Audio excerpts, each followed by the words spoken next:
Here are the brief rudiment and game rules of golf. So, the ball must be hit using standard clubs from the start of each hole to the green and ultimately into the hole, which is marked by a flag.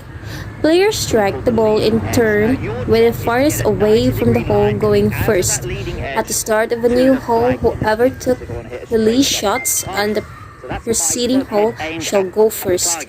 This penalty for a lost ball is one stroke, and this includes balls struck out of bounds of that particular hole or into water hazards. You have 5 minutes to search for your ball, and the penalty is both stroke, one shot if the ball is lost, and additionally distance. You play again from your original starting point. If it goes out of bounds or into the water, players can only use up to 14 clubs. Players cannot seek advice from anyone other than their partner or caddy. The ball should be played as it is found. You must not move, break, or bend anything fixed or growing, other than to assume your normal stance to improve the lie of the ball. Your line of sight or your area of swing. On the putting green, a player can mark, lift, and clean his ball so long as it is replaced exactly where it was. He or she may also repair ball marks or hole plugs, but not spike marks that are on the putting line. So the scoring.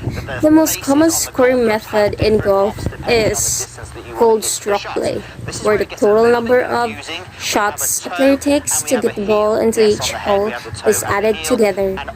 At amateur level, this is usually over one round, set of 18 holes.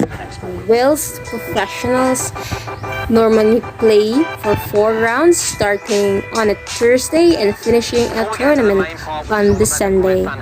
The score is expressed in terms of under or over par. Par is the number of shots. A good golfer, someone playing off scratch or a handicap of 0, would expect to complete a given hole in, with 1 always allowed for the tee shot and the 2 puts shots played on the smooth, prepared area around the hole called the green. Being under par is a good thing, as we have completed the hole in fewer shots than expected. Apart from stroke play, the other main scoring method is match play. Under the system, whoever completes each hole in the least number of shots wins that hole, or if it is level, the hole is halved. The overall victor is the one who wins the most holes, with results normally expressed as 3 and 2, for example, meaning one player was 3 holes in front with only 2 left to play. In addition, there are also stable board, skins, and other scoring methods, but these are predominantly only used in amateur play. Winning the game. Most pro events, including all 4 of the game's majors, the biggest, most valuable, prestigious tournaments each year, use the stroke play system. Events are held over 4 days, and the winner is the player who completes 72 holes for rounds of 18, almost always on the same course, and the fewest number of shots, also called strokes. Physical exercises in preparation of the golf. So this month's newsletter will give our followers 5 easy exercises to complete at home that will improve the golf game by strengthening the muscles most important in the golf swing. Many golf swings are limited by swing faults that can be corrected through exercise intervention. Par 4 Fitness has narrowed down the muscles that cause most of these faults and is ready to share how to fix those faults. The glutes are the king of the swing. The glute muscles are important in the golf swing because they provide stabilization, mobility, and power to the lower body, specifically the hips. If the glutes are weak, we will see multiple swing faults, including the sway, slide, early extension, extension, loose of posture over the top, S posture, and reverse spine angle. These are all terms that most golfers have heard at some point in their golfing careers. As you can see, weak gluteal muscles lead to a laundry list of faults, and that is why they are the king of the swing. If we can strengthen the glutes, we can eliminate some of the problems that millions of golfers face. So first is the side step-ups. The first exercise in this program is the side step-up. This focuses on a muscle known as the gluteus medius. It provides lateral stabilization of the hips. Strengthening it will create a more stable base that can transfer energy through the upper body and into the club head. Follow the pictures and directions below to strengthen the gluteus medius. Then you need to complete 2 to 3 steps, sets. Now, one question you might have, or you might have been asked to do or told, is you need to join the hands together. Sets of you need to complete 2 to 3 sets of 15 reps on each leg for best results. Second is the lunges with rotation. The second one is in this set is designed to strengthen the lower body while creating a separation between the upper and lower body. This separation is what allows the top players to create the distance they possess. The lunge is a basic leg exercise, while the rotations provide you with the separation needed as a golfer. Begin in a standing position and proceed into the above position with the back knee slightly touching the floor. The key to this exercise is using the lead leg to lower and lift your body weight. You do not want your front knee to extend past your toes. Make sure to take a big enough initial step to facilitate this. So next is the third one is medicine ball core rotations. We now move on to the abdominals. The abdominals are made up of 4 muscles: the rectus abdominis, internal external obliques, and the transverse abdominis. All 4 of these are worked during this exercise. The core is used throughout the golf swing, and it's important that it's strong enough to allow for proper rotation and posture. Let's just go through that grip. I'm going to go through the routine again. And you need to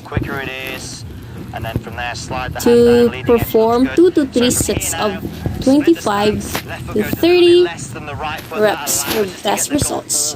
The fourth one is the cat camels. It's designed to create mobility in the spine and will strengthen the muscles around the hip, low back, and core. This exercise will allow you to rotate better and will give you a better idea of what your posture should look like. It will stimulate an S posture. It strengthens the erector spinae muscles of the low back as well as the hip flexors. Next, the fifth one is the sword rows, or shoulder external rotation. This is a par 4 fitness favorite and will strengthen the rotator cuff and posterior musculature of this shoulder. Start with a lightweight dumbbell and get into your full stance. You will maintain your posture throughout the exercise to promote good posture in the swing. You will then begin to externally rotate your shoulder. This will contract the posterior musculature and strengthen the dynamic stabilizers of the shoulder. Complete the movement by setting the weight at the top just as you would with your golf club during the swing. Perform 2 to 3 sets of 15 of each side of the best result. Then, that's all. New normal procedures or options in the golf game. So as we have enjoyed a year of adjusting to the new normal and continue with our daily lives and the safety of our homes, we cannot deny that many of us long for a change of activities and surroundings as long as we adhere to the safety protocols against spread of COVID-19. Golf is one of the perfect games during this current climate, as the nature of the sport greatly suits the basic COVID-19 prevention guidelines, such as social distancing and as a no-contact outdoor activity. Over the next 4 weeks, we are going to be busting myths and explaining So concepts. the Now, it's so important on your journey to play golf that you ATF, understand or the exactly what's Interagency going on with Task golf Force swing. for the Management of Emerging of Infectious Diseases, if members do not strictly adhere to the following guidelines. So first is the participants must wear face masks at all times. Caddies and four caddies must not touch the players' equipment. Clubs must allow only a maximum of 3 players per flight. Only 1 player per golf cart is permitted. Auto sharing will be allowed between spouses and family members. Clubs must increase tee time and their balls between flights to a minimum of 15 minutes apart. Pins must not be touched. The cup must be raised by 1 inch so that any ball that hits the raised cup shall be deemed whole, or similar modifications must be made to make retrieving the ball more contactless. Golfers must leave the course as soon as possible or once play is done to eliminate congestion. No tournaments should be held after further notice. Golf clubs must also adhere to the guidelines specifically required for their facilities to ensure the safety of their members and employees. The IADF also released resolution number 89, which directs the National Golf Association of the Philippines, NGAP in short, to cease and desist in the expansion of permissible accessory activities in golf clubs, such as the reopening of locker rooms for golfers, and among others.